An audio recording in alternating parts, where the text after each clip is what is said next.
So this video will be about how not to have your chicken look like this. Okay, how not to burn your chicken. So I've tried this for my 3-year-old son, and it tasted really good, and I figured I will buy some more. So thank you, HEB. So yesterday I did it in the toaster oven. Today I decided, well, let's see the microwave. Microwave 5 to 6 minutes.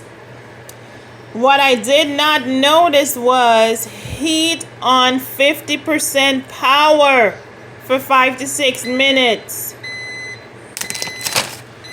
So if you have a microwave that looks like this, Whirlpool, you put in your time, the cook time, and then it says cook power.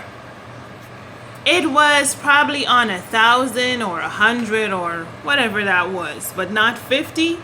And this is the result. This is the result. So, how not to burn your chicken?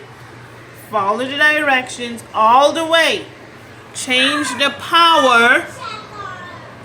Don't give it all power, just 50.